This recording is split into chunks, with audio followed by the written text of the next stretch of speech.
Welcome back, everybody. I am KRX, and we are continuing with this beginner tutorial for Europa Universalis 4. This is with no DLC, how to play. And I do really want to stress this because I don't think I did in the last episode. But this is not a tutorial for Muscovy. It's not, the tutorials that we've made were not like for the Ottomans. I'd never played the Ottomans. I can't teach you a strategy about the Ottomans.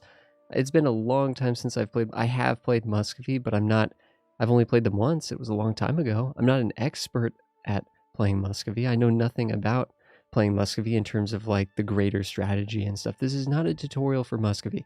This is a tutorial on how to play the game. The process that we're going through, looking at our diplomatic ecosystem, looking at who likes us, who doesn't like us, who the enemies are, and who the allies are going to be. This is a process that you apply with every single country in the game that you play, whether you're playing Poland or Hungary or France or anybody, right?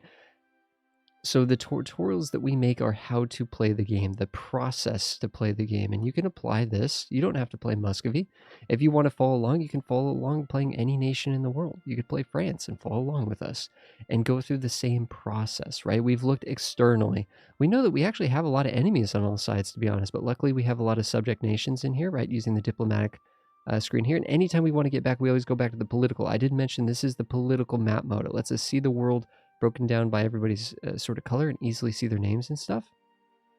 But the different map modes, right? We looked at the religious map mode. We're looking at the diplomatic map mode. We're going back to the political map mode when we're done.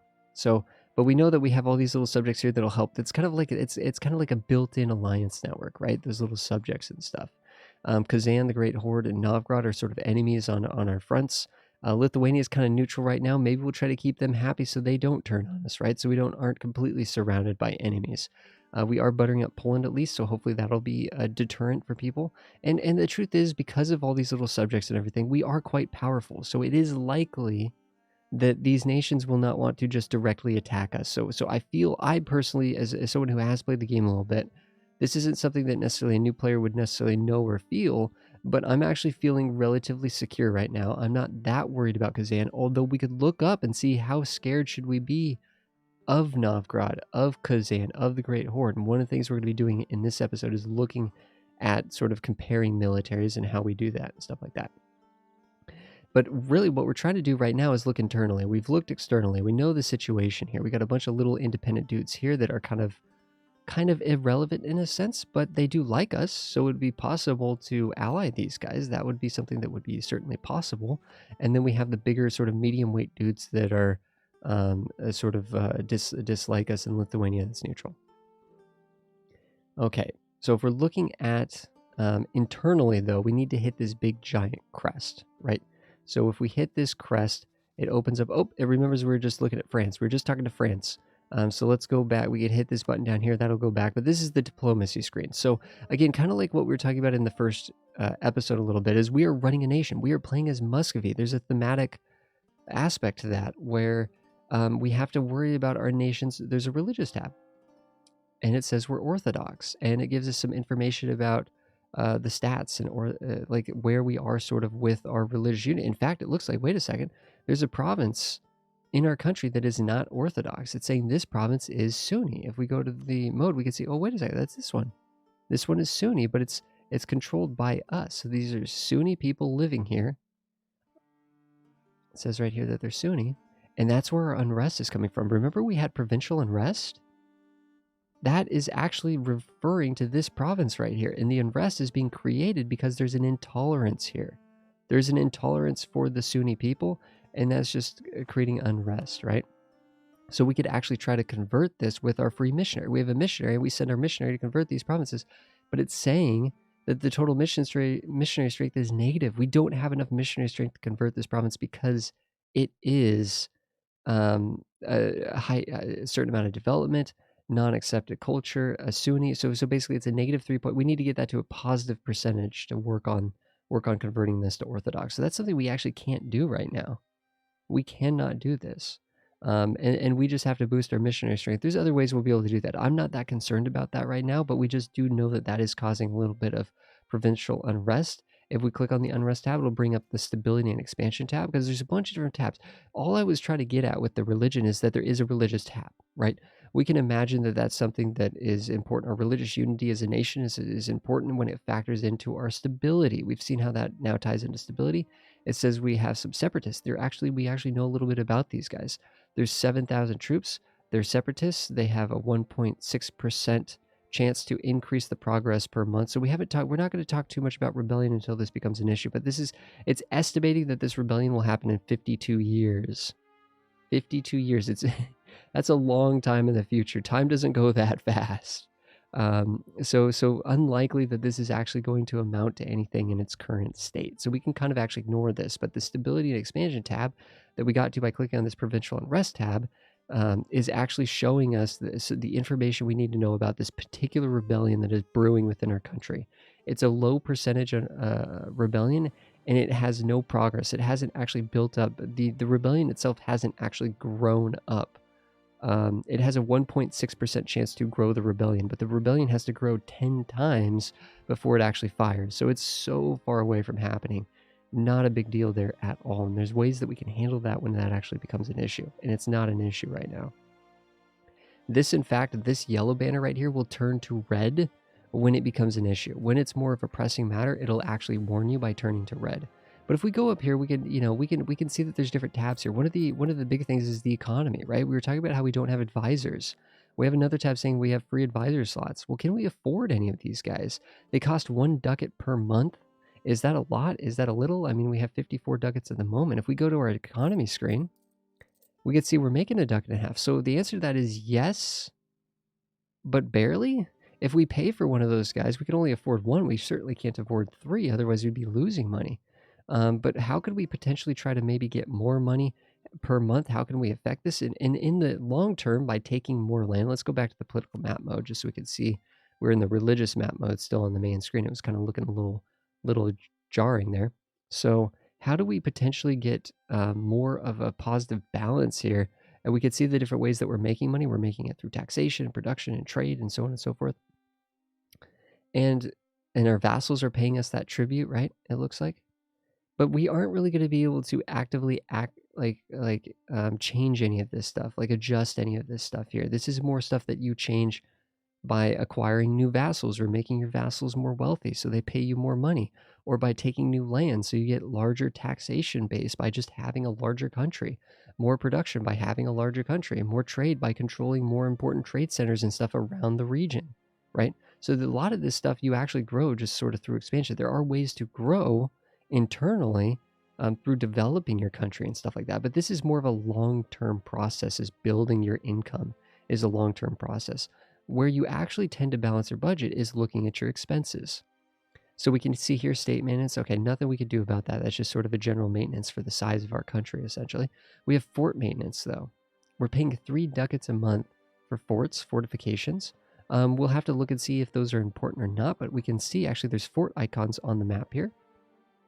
So we have a fort over here, we have a fort over here, we have a fort over here. In fact, it turns out every fort, if we highlight this, it'll show us all 3 forts. We're paying 1 ducat a month per fort just as maintenance.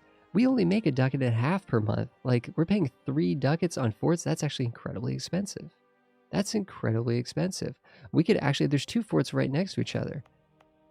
And we don't know a lot about forts, but essentially forts basically try to control. They emit a zone of control around the fort, and they inhibit enemy movement in times of war. Having 2 forts next to each other is not exactly that particularly amazing. Also, having forts in grasslands is not as strong either. You want your forts in defensive positions like forests or woods or hills. So these are both in woods. Those look pretty good. I actually think the fort here, this is our capital. But guess what? The capital always gets a free fort regardless. I think we're actually going to destroy this castle so we don't have to pay for its maintenance. And that's a way to really boost your economy. A lot of countries will start the game with sort of unstrategic forts that don't quite make sense. So we're going to get rid of the fort off of our capital, Muscovy. And we are going to keep the fort next to it, though, which is still going to protect the capital. But it's in the woods. It's a more defensive position. We still have a capital fort in Muscovy, so there's always going to be some level of defense in the capital just as a default for free. Without and the other thing we can actually do is we could actually choose to mothball these forts if we're not planning to go to war soon, and we don't really know if we don't really know what, like, the thing is, it's interesting because the fort thing, is we don't know if we need those forts up. We don't know exactly what those forts do. There's a lot actually that's funny, right? We're talking about balancing the budget so we can see what we can afford and what we can't afford, and yet the forts immediately open a giant can of worms. But we can either destroy forts to not pay for them, like we've already done this. We've increased our income significantly, which is great because this ties into our ability to field a larger army, ties into our ability to invest into more structures and buildings and to develop our economy further. By sort of reinvesting in our country and stuff like that. Money is actually just a really good resource that's used for so many different things. And of course, going to war requires a certain amount of money and income and treasury, right? But the forts themselves, we can mothball them and basically sort of cut their maintenance in half. But that means that the fort is no longer useful. As long as we remember to turn those forts on before we go to war, we'll be okay. As long as we remember to turn these forts on before we go to war, we'll be okay. So we are a powerful nation, and everybody knows it in this region, and people are not likely to sneak attack us. So I'm going to mothball these forts, and that's going to save us half a ducat per month, but we're going to keep the forts in general. We are going to keep them so that when war is about to happen, we can turn them back on, we can get their maintenance back on, and then we can use them in the wars. But we don't need to use them at peace. So we're going to, and there we go. We've reduced our fort expenses from 3 ducats per month to 1 ducat per month, which is pretty nice. We're also paying for a little rooting out corruption, but 0.05. That's just nothing. We don't even have to look at that.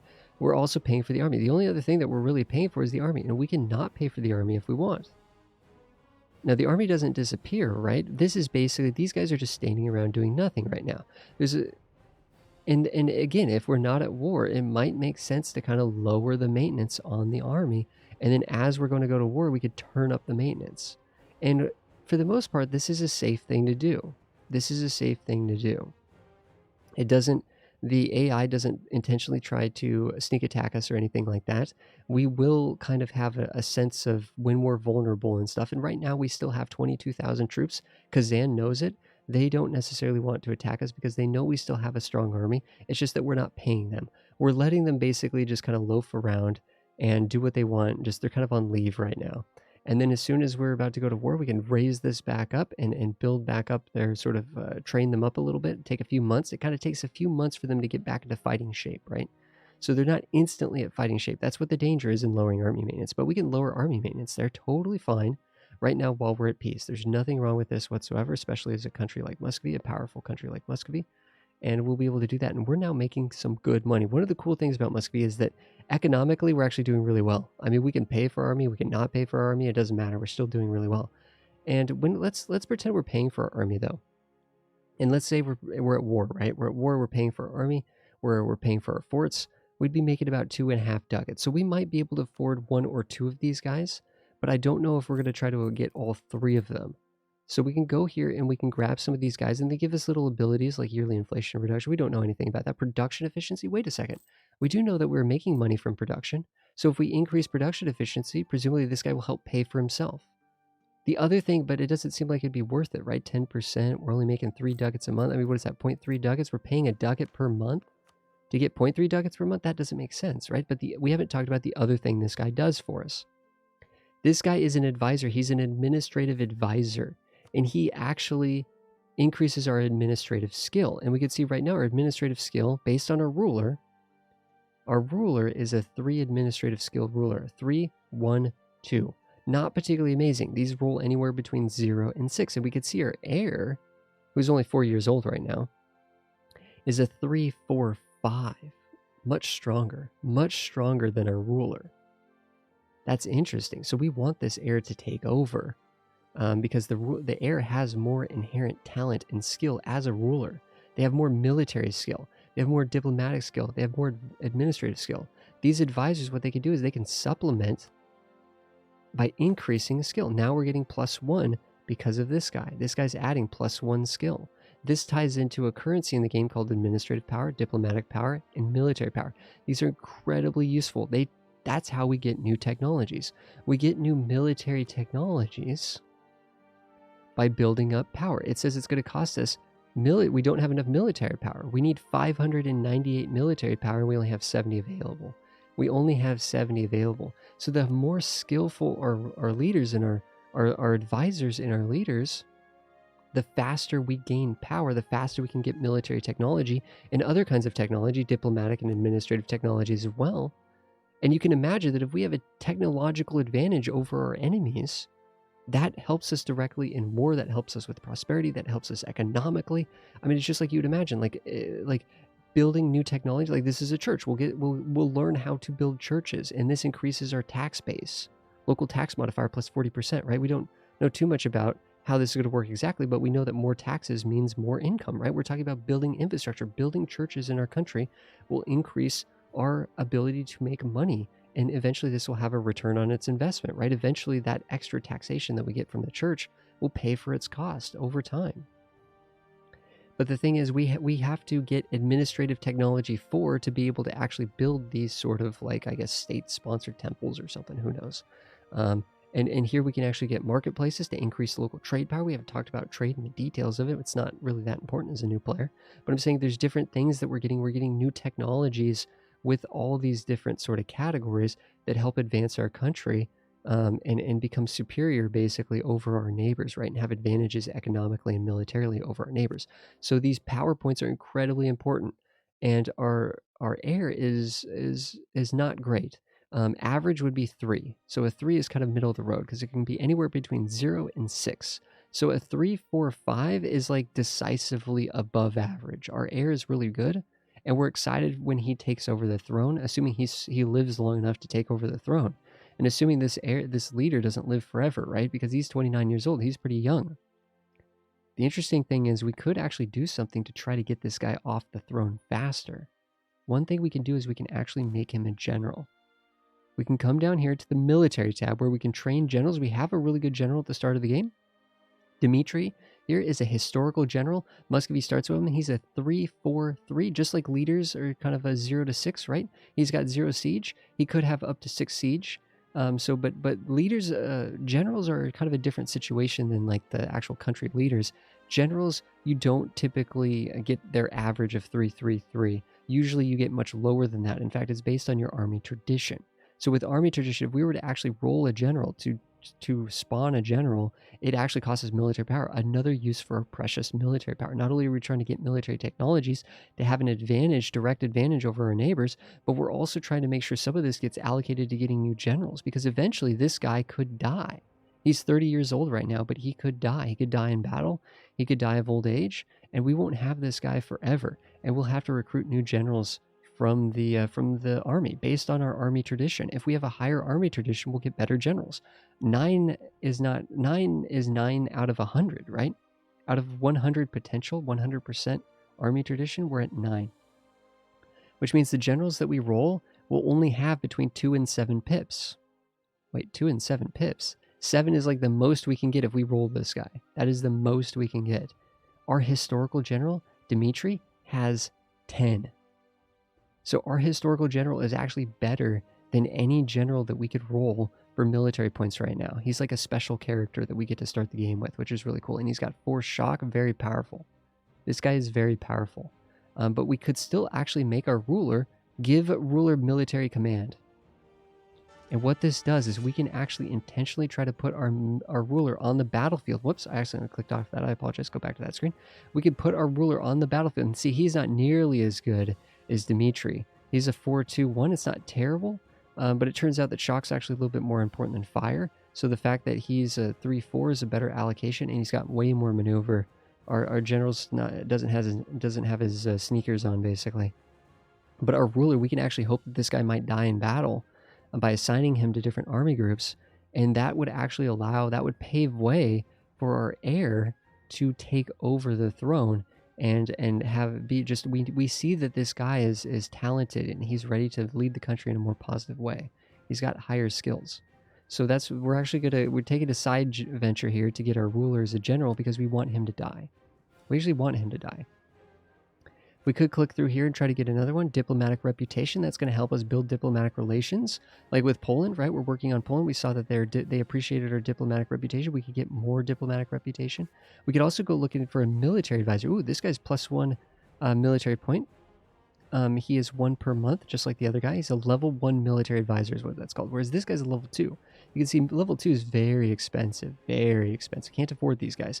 He gives us 5% discipline. We don't know exactly what discipline means, but that means that our troops are going to fight more efficiently. They're going to do more damage. They're going to take less damage. They're going to stay in formation. A more disciplined army is a better fighting, fiercer fighting army, right? Man to man, our troops are just going to be better than the enemy's troops because we have more discipline. Morale, we could see that this guy was a morale guy. That's like HP. That's like how much HP our guys have. So how long they're willing to fight before they retreat, before they desert. So having more morale means they'll spend more time in battle fighting it out.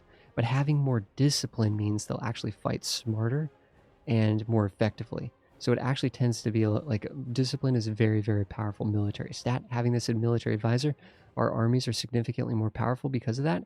And we get that extra military point so we can work closer or work faster towards getting military technology, getting a surplus military power so we can get new generals in case Dmitri dies and we need to roll new generals and stuff like that.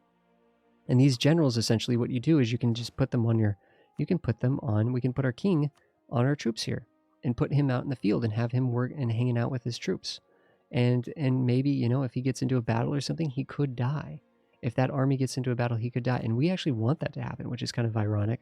But we actually want this heir to take over. Just sort of a subtle thing. That's just our situation right now as Muscovy. As another country, you might want your heir to live a long, healthy life because he's really good. And in that case, you would not want to make him a general, right? We're making him a general because he's not, he's below average. He's below average. We're still making really good money, but if we start paying for the troops, we can see that money's going down. If we start paying for forts, that money's going to go down again. So I think at this point, we're just going to enjoy the surplus money. We're going to enjoy the surplus money. There we go. We've looked a little bit at our court, our leadership. We've looked at our economy. We're making good money. We can see trade. So there is actually a trade map mode. Let's look at that for a second. We're not going to look at the screen at all. There's a bunch of useless information on this screen. It's not useful. Sorry, these stats and modifiers are useful modifiers, but we can't affect any of these. I can't slide things. I can't click things. There's nothing to do here. It just gives you a summary of why this number is 3.68. We don't care why it's 3.68. It's 3.68. These are some buttons we can hit, but instead of using this tab, I'm going to exit out of here. We're going to use the trade map mode. We're going to see the world broken down by trade regions. We can see Novgorod. And actually, if we go back to the political and flip between these, we could see our country over here is actually kind of broken between. There's a lot of important trade centers for Novgorod in this region. We can see we do have a little bit of a grip on that. So we are actually we have a good amount of control in the Novgorod region, and we're kind of split between the White Sea and Kazan and some of these other regions as our country sort of extends up to here. We can see we have 34% power over here, but we are collecting trade. It's pushing this. We're using our trade influence in this region to push, right? To push this. We're using a merchant. There's a merchant right here because we have two merchants and they're not available. We can reassign these merchants. We can also see over here in this tab that shows us our diplomats, what they're doing, what they're up to.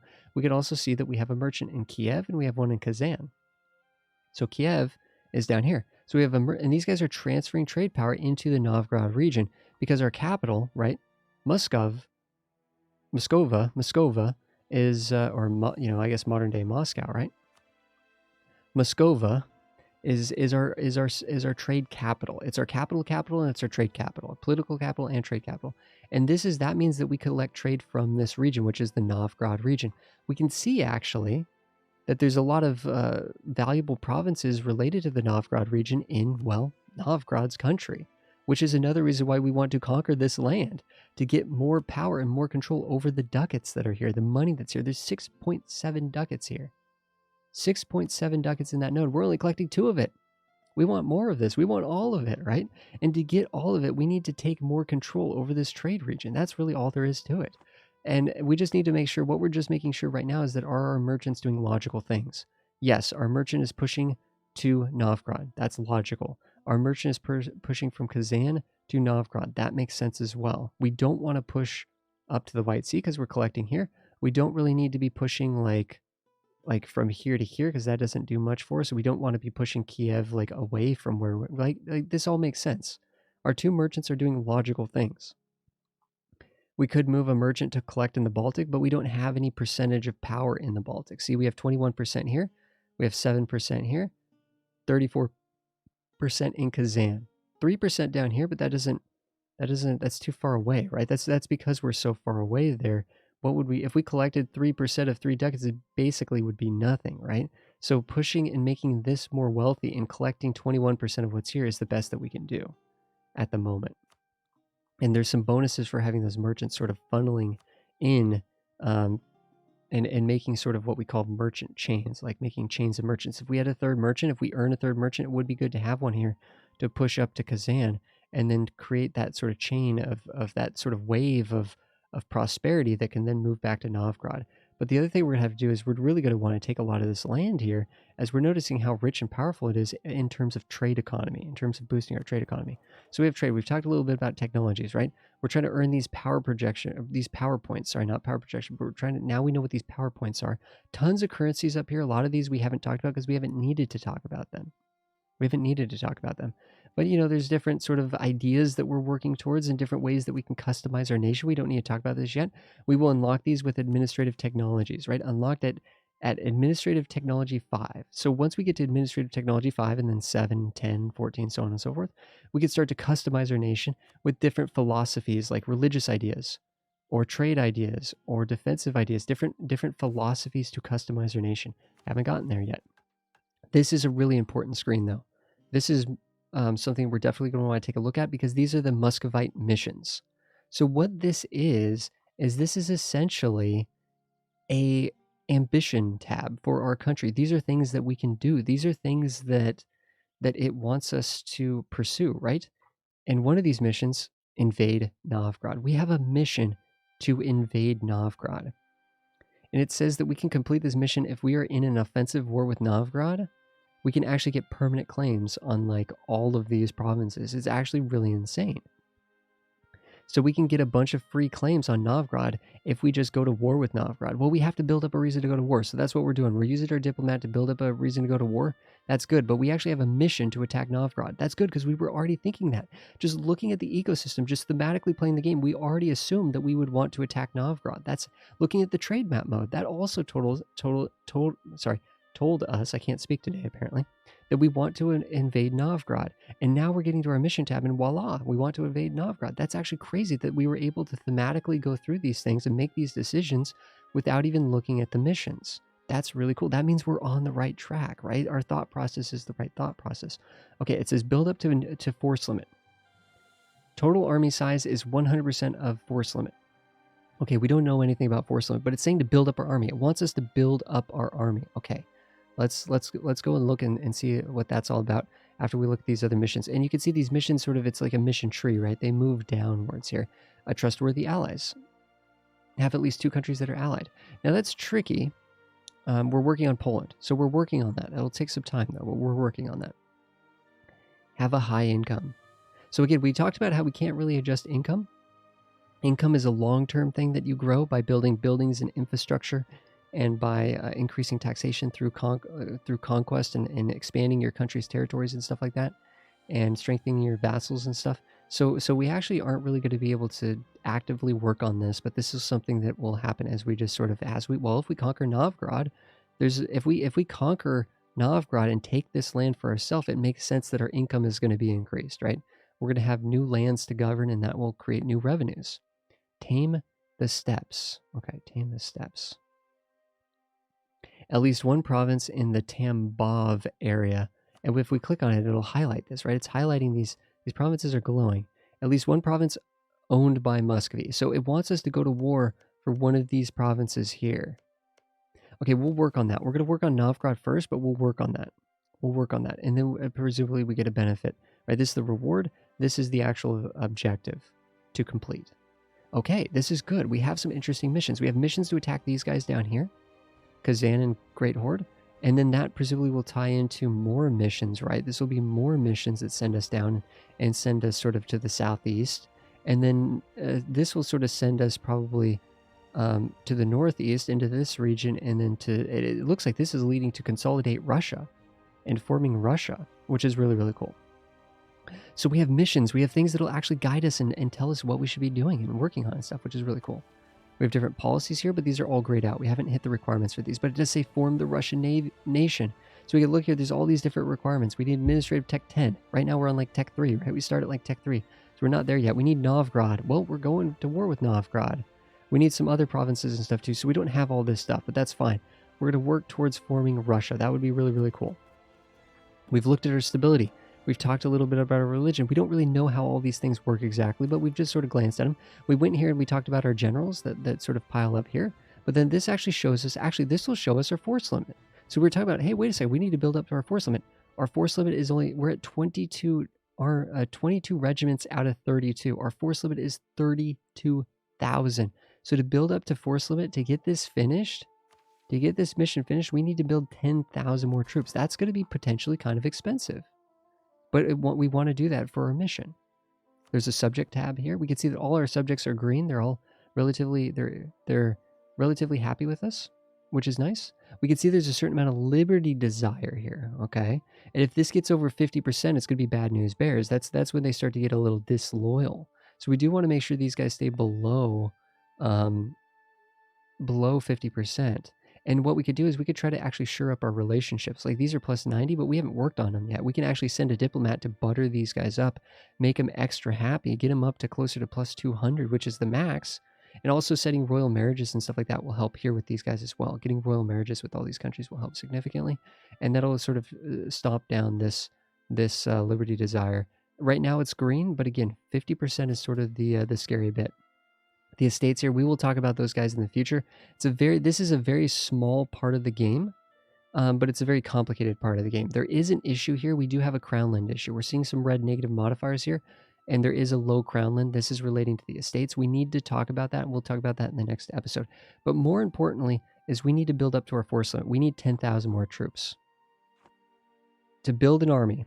Okay, let's go to the production interface. So that's our crest, right? This breaks down our country into all of its little parts. Government, diplomacy, economic, right? And anytime we're like, okay, I have a question about trade. Okay, you can go to the trade map mode. You can go to the economy map mode. I have a question about technology. Okay, we can go to the technology map mode, right? We can reference all of these different things. And we'll talk, we haven't taught any of this. I apologize if you guys are feeling a little lost or confused. We have not taught this screen. I have not taught you this screen.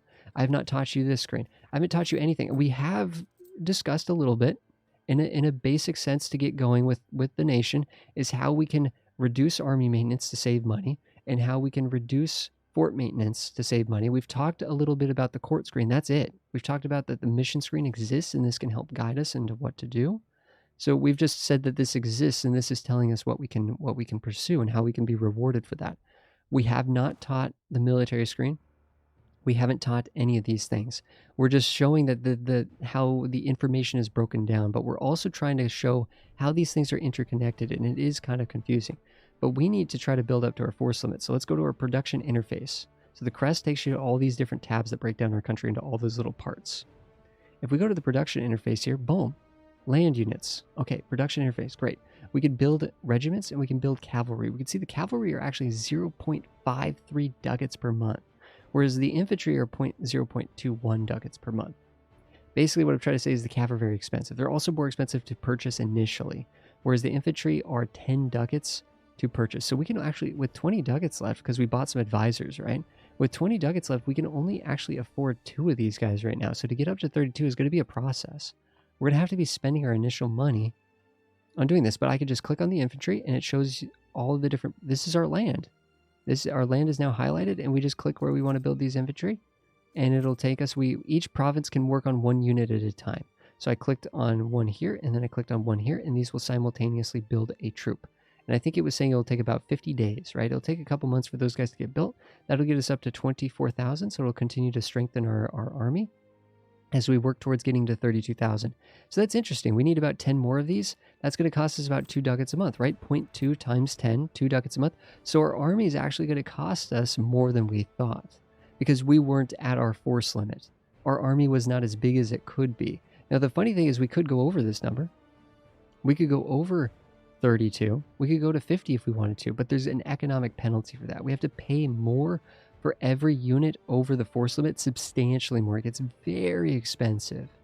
Very expensive. Like one unit over the force limit basically could cost us an extra 25% and then maybe an extra 35% and 45%, so on and so forth. So it's very expensive to field an army larger than your force limit, but you are allowed to go over your force limit if you need to win like a really important decisive war. We can take out loans as well. So even if we run out of money, we can always take out a bunch of loans, we can build a bunch of troops and win a really tough war. Sometimes you have to do that. Sometimes you have to economically devastate yourself to win a decisive war, right? That will set you up for the future. So it just kind of depends. But luckily, as Muscovy, we have a good economy. We're not going to need to take any loans, most likely.